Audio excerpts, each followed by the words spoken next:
The Iranian regime has proven time and time again that it is incapable of moderating. Every olive branch extended by Western nations over the past 40 years has been unceremoniously broken in two. Only a renewed commitment to maximum pressure can change the future of Iran.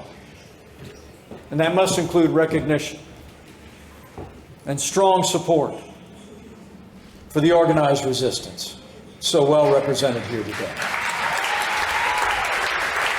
Peace is only possible through strength. Weakness arouses evil. I had the privilege to travel to Ashraf III in Albania last year and hear the chilling personal stories of resistance. We saw it recently raided. To much applause in some pockets in the West and many salons, was raided by the Albanian government.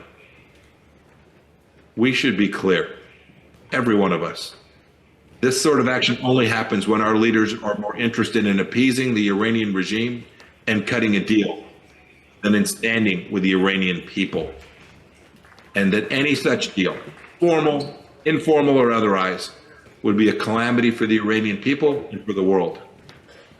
Sanctions relief, releasing $7 billion from the Republic of Korea, giving it to the Iranian regime.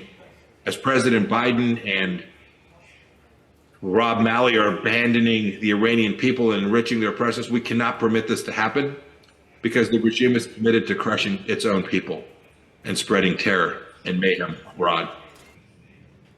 Many of you here today are from Europe. Ask your leaders this question. Is it possible to claim that you support Ukraine while you lift sanctions on the regime that builds weaponry for Putin's army? Ask them how you can oppose Putin's invasion while you make it easier for Iran to send more weapons to Russia to murder Ukrainian children. No, if we believe in the cause of freedom, if we think it still matters from Ukraine to Iran, then we cannot condone the lifting of sanctions on the Iranian regime. Period, full stop. We must instead call on our leaders to support the brave Iranians who stand in opposition to their despotic government. They're not the product of foreign meddling, these protests. They're not some outside agitator. They are the fact that we know that the regime is lying and the Iranian people are speaking truth against the regime. They're the result of 40 years of organized opposition.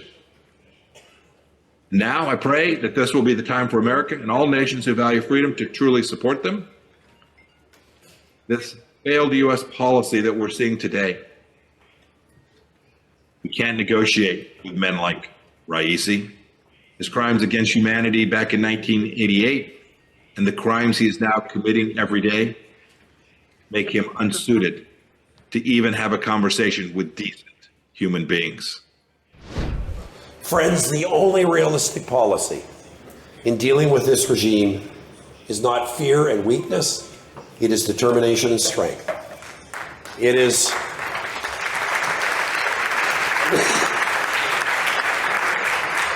not to soften sanctions, it is to toughen them. It is not to accept human rights violations, it is to condemn them. It is not to excuse the regime's institutions, it is to list them as agents of terror. It is not to get another pathetically ineffective nuclear deal. It is to make the regime understand that its nuclear ambitions will never be tolerated.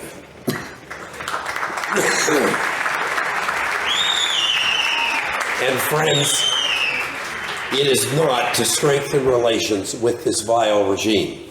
It is to do what my government did in Canada, close down the regime's embassies around the world. But the fact is, we in the free world have not done enough.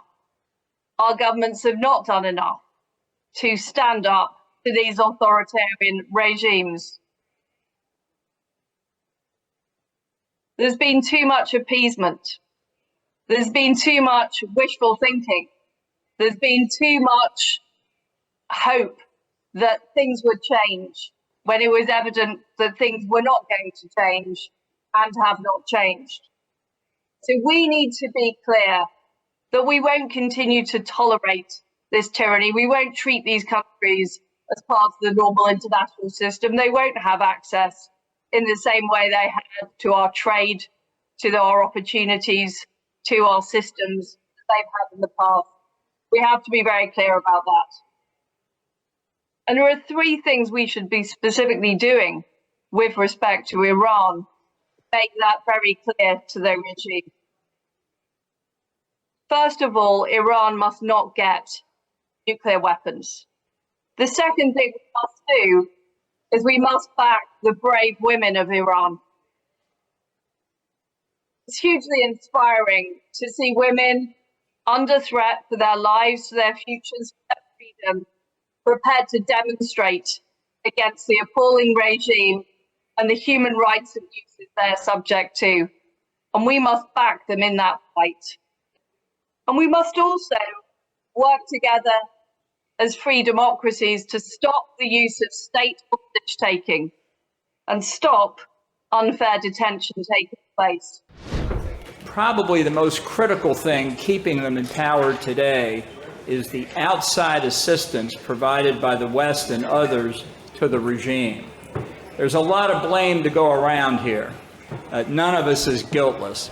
Some are guiltier than others, but there's plenty of blame to go around. And the way to change the picture inside Iran is not to engage in further assistance to the regime, not to give them another lifeline, but to cut their lifelines off and allow the people's voice to be heard. There's no more direct connection between the continued existence of the regime and this outside support than the 2015 Iran nuclear deal. It was a bad deal when it was made. It hasn't gotten any better with age, and it's never going to get any better. A year ago, they launched a major cyber attack against the government of Albania to try to pressure that government, I think, to make life impossible for the NCRI. And we've seen evidence of that, of the success of that, just in the past few days. Albania is a small country with a small government. That's the way the Iranians treat governments when they think they can get away with it. And they've done it here in Europe as well, for the government of Belgium to release an agent of the Iranian government that tried to bomb this very rally several years ago, to trade that person in a hostage swap. A terrible mistake that validates the government in Tehran, doesn't undercut it. And here in this country, the organizers of the event had to go to court to get protection for the fundamental right to see the demonstration held that you've seen on the walls here today, because of the government's fear of what the Ayatollahs would do. This is the kind of support from the outside that gives the Ayatollahs the conviction they can outlast all the pressure that we're bringing on them.